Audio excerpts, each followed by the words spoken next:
Jadi orang kalau dibilangin tentang ilmu komunikasi pasti di otaknya adalah modalnya cuman ngomong doang atau harus pinter ngomong.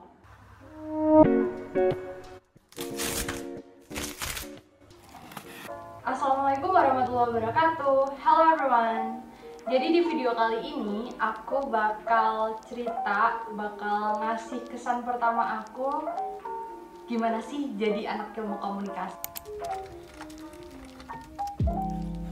Itu awalnya mamaku yang kenalin ke aku karena tahu aku suka ngomong. Nah, jurusan yang ngomong-ngomong pada saat itu taunya itu ilmu komunikasi. Terus sampai kelas 2 SMA masih suka ilkom, tapi bedanya emang nggak pernah kepikiran untuk masuk ke Universitas Airlangga gitu.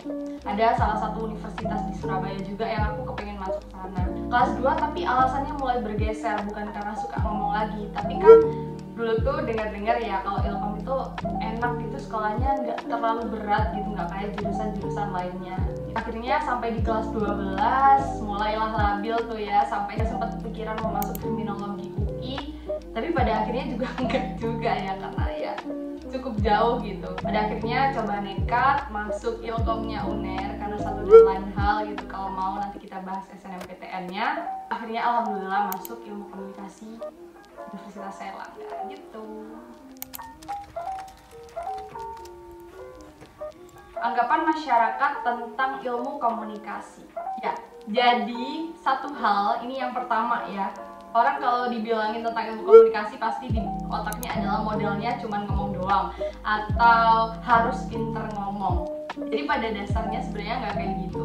Di ilmu komunikasi modal kita itu bukan ngomong doang. Di sana ada yang pada akhirnya nanti lebih suka nih ke jurnalistik dan mereka harus pinter juga nulis, ngerangkai kata, gimana mengkomunikasikan ke masyarakat, ke halayak umum. Jadi nggak hanya ngomong doang. Bagiku modal utama yang harus dimiliki anak ilmu komunikasi sebenarnya bukan ngomong tapi berpikir kritis. Karena nih ya, kalau udah bisa berpikir kritis, mau disuruh ngomong, mau disuruh nulis, analisis sesuatu pasti bisa. Yang kedua yaitu belajar ngomong doang. Enggak, sama sekali nggak disuruh belajar ngomong doang. Seperti yang udah aku ngomongin, bahwasannya di ilmu komunikasi itu kan kita nggak hanya fokusnya nanti ke orang yang pinter ngomong ya gitu, nggak hanya ke MC. Kita juga belajar gimana caranya nulis, gimana caranya kita mengkomunikasikan sesuatu. Dan komunikasi itu pada dasarnya bukan hanya kita ngomong gitu.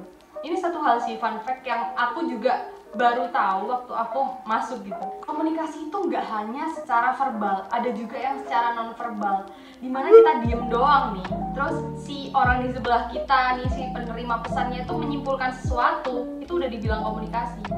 Kan makanya dalamin di ilmu komunikasi.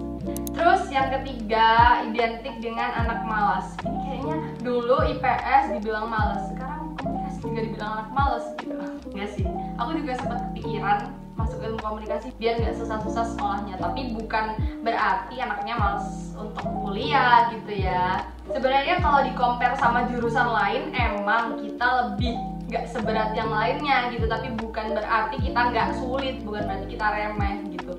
Jadi kalau dibilang, kalau nanya ke anak ilmu komunikasi, tugas esainya pasti banyak, dan yang esai dibahas itu kayak minggu ini kita bisa bahas tentang kesehatan mental, minggu depan kita bisa bahas tentang kebijakan gitu. Jadi otaknya paksa untuk berputar terus gitu.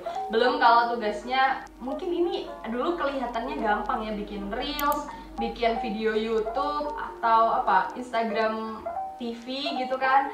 Kayaknya IGTV tuh gampang banget gitu. Padahal ya dari awalnya kita konsep kayak gimana, harus ini nanti gimana. Belum lagi nih nanti kalau kita kepingin konsepnya kayak gini, harus durasinya segini, harus nyesuaiin semuanya gitu. Jadi sebenarnya nggak gampang gitu loh, dan pada dasarnya tuh nggak boleh males juga. Kita harus tahu banyak hal, kita harus cari tahu tentang banyak hal, dan harus up to date sama berita-berita terkini. Misalnya ada kasusnya ini, kita besoknya bisa dibahas di kelas. Hari ini ada fenomena ini, besoknya bisa dibahas. Jadi nggak boleh males. Jadi kesimpulannya bagi aku untuk saat ini, kesan pertamanya masuk ilmu komunikasi benar-benar keluarga baru.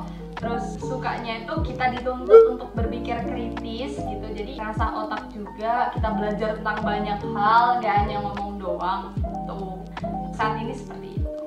So, terima kasih buat kalian yang masih nonton sampai detik ini, dan seperti biasa, terima kasih, sampai jumpa. Wassalamualaikum warahmatullahi wabarakatuh. Bye bye.